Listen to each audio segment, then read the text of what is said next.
sahabat sales dimanapun Anda berada, jumpa lagi dengan saya Melani. Kita berada di channel YouTube Antonius Arif yang membahas mengenai selling dan marketing.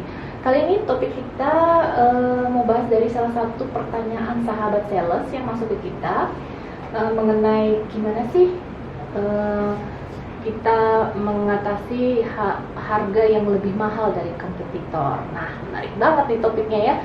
Oke, sebelum kita bahas lebih lanjut, yuk kita simak yang berikut ini ya.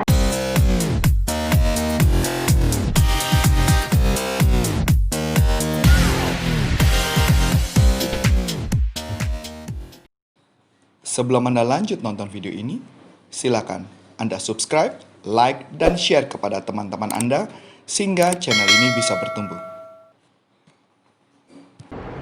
Halo sahabat sellers, jumpa lagi dengan saya Melani dan kali ini bersama dengan saya sudah ada Coach Antonius Arif. Halo Coach. Halo. Ya, gimana kabarnya Coach? Baik. Sehat-sehat ya? Sehat. Oke Coach, topik kita kali ini datang dari pertanyaan yang masuk ke kita dari sahabat sales ya. Itu dari Afrika Azril. Afrika Azril ini seorang sales yang menjual makanan beku. Nah, Afrika bertanya, gimana sih caranya dia menjual makanan yang harganya lebih mahal dari kompetitor? Oke, jadi produknya Afrika lebih mahal. Iya. Oke, tapi sebelum saya menyampaikan gitu ya, buat teman-teman yang belum belum follow Instagram saya, follow dulu Instagram saya. Follow ya. Ya, follow Instagram saya Antonius Arif. Ya, nanti ada tulisannya follow Instagram saya Antonius Arif, dan juga saya sudah ada TikTok loh ya. Jadi banyak juk juga di sana ya. Jadi masuk juga @antoniusarif ya. tiktok.com/antoniusarif. Di sana ada. Jadi banyak informasi-informasi mengenai kami. Oh ya, sebelumnya juga mungkin saya mau menyampaikan gini Bu Ana. Kemarin ada yang nanya, bagaimana kalau mau mengikuti pelatihannya Coach Antonius Arif tentang selling. Nah, jadi kalau mau ngikut pelatihannya gampang banget. Anda cukup masuk saja ke websitenya salesuniversity.id, nanti ada tulisan di bawah sini, salesuniversity.id, nanti Anda bisa ikut training online saya yang saya adakan. Dan jadwal-jadwal training saya untuk live itu juga biasanya ada di Corpora Consulting. Kayak gitu. Ya, oke, balik lagi. Jadi tadi tentang mengenai bagaimana caranya supaya jualannya produk mahal tapi laku. Ini secara logika saya aja ya, logika. Logika kan kalau barang lebih mahal kan harusnya lebih bagus ya? Iya. Harusnya? Iya. Tuh. Kalau misalkan barangnya nggak bagus berarti ada yang something wrong. Iya.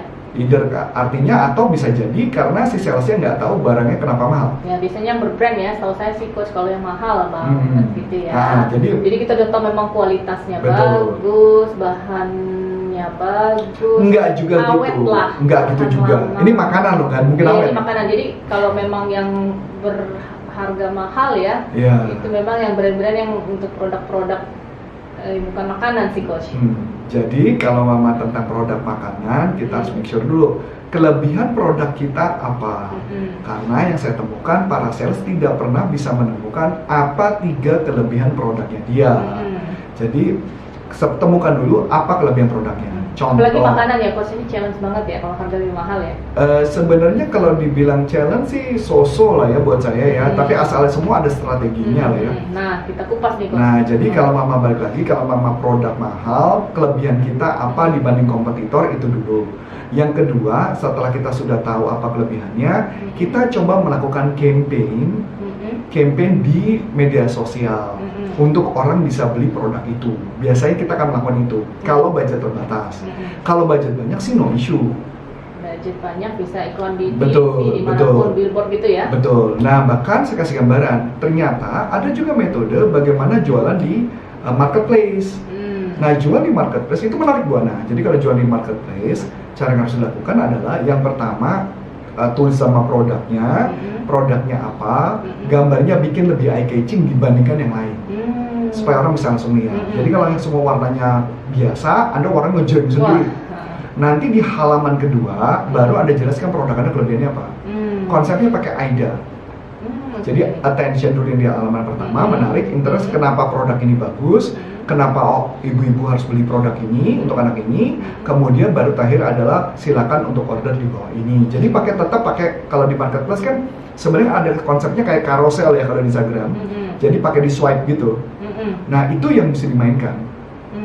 Jadi kalau mau tahu lebih lanjut, Biasa kan gitu, kalau setiap kita masuk ke kayak seperti Shopee, Tokopedia, Shopping banget ya.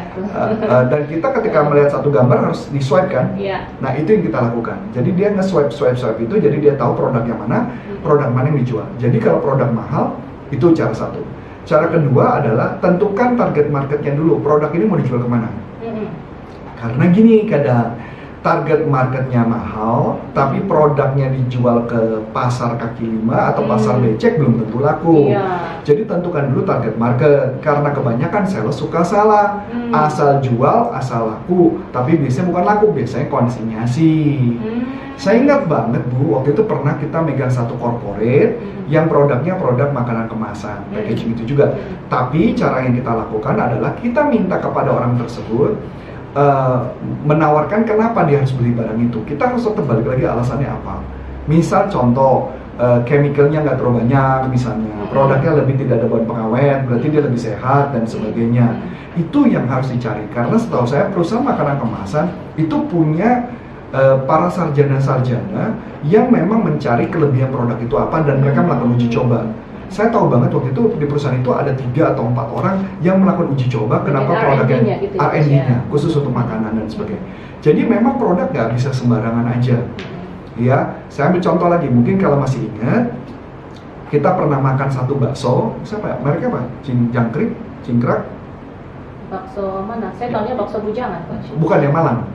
Yang di packaging pakai plastik, itu kan harga baksonya cukup mahal yang kita pernah beli.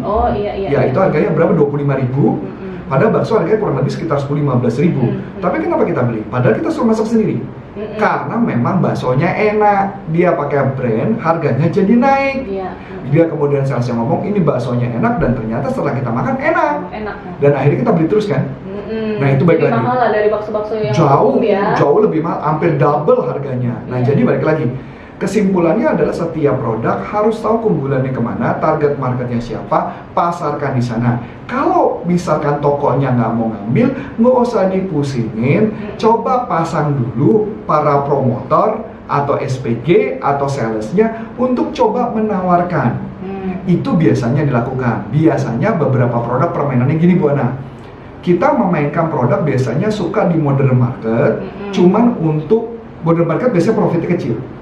Tapi itu adalah ajang promosi supaya brandnya naik. Begitu brand naik, orang nyari di market lain. Itu juga salah satunya. Kalau kayak di ini kan makanan ya Coach, kayak misalnya kalau kita ke mall gitu, itu kan ada tuh juga suka SPG yang misalnya dia jual produk makanan apapun lah. Ayo kamu ditawarin, jadi maksudnya si customer bisa mencicipi, dia siapin sedikit gitu. Nah, memang perlu nggak begitu tuh gimana? Ya memang itu tadi yang saya katakan. Nah, gimana baik lagi budgetnya ada apa enggak? Kalau di supermarket, model konsep itu hypermart atau modern market bisa dilakukan itu. Tapi kalau di mall, karena dia kena biaya lagi. Tapi intinya di mana-mana sih kena biaya sih, tetap kena biaya. Cuman kita harus mencari cara yang efektif, yaitu apa tadi? Kalau makanan bisa saja mainnya di website, bisa mainnya di Instagram, cari target market, goreng di sana, kenapa ini sehat, kasih testimoni di sana, baru produknya laku. Tapi bisa bikin lomba atau demo gitu ya Coach, yang pakai baksonya dia gitu. Biasanya bisa, beberapa kayak Indomie tuh pernah seperti itu waktu dia mau launching produk baru. Nah kalau Indomie beda. Demo masak. Nah ini yang agak beda Bu. Oke, gimana tuh Coach? Indomie tuh produk laku. Jadi apapun yang dilakukan tetap laku. Beda sama produk yang belum laku. Yang kita bicarakan adalah produk yang belum laku. Itu aja sih Bu. Jadi balik lagi target marketnya apa, siapa, gimana cara pemasaran, itu yang harus dilakukan karena nggak ada rumus. Karena kita yang harus meng-create kebutuhan itu dan tidak melulu tentang iklan. Makanya kenapa kadang-kadang di media sosial one of cara yang paling masuk akal dan paling mudah dan supaya jualan lebih banyak. Jadi kalau mau nonton, cari video saya yang judulnya Street Marketing. Karena di sana nanti akan dibahas lebih lanjut. Ada di YouTube-nya Coach Antonius Arif ya, Street Marketing. Nanti mungkin Afrika Azril bisa juga nonton di sana ya. Oke, berarti Afrika Azril untuk supaya biar harganya bisa kompetitor, bisa berkompetisi dengan harga kompetitor, mungkin memang harus mengenali produknya dulu ya Coach ya. Memahami keunggulan produknya, baru kemudian menentukan target pasarnya, baru kemudian cari ide-ide kali ya Coach Cari Budi, ide untuk gimana memasarkannya. cara untuk memasarkannya ya, Betul. seperti itu ya. Betul. Oke, sekian dulu dari kami, bahasan kami saat ini. Kalau masih ada pertanyaan dari sahabat sales, boleh langsung ke kami. Dan saya Anna Meilani, mundurkan diri dulu bersama Saya Coach Antonio Sarif dari Sales University dan Corpora Consulting. Mencoba terima kasih, sukses buat Anda dan sampai jumpa. Salam performance, bye-bye.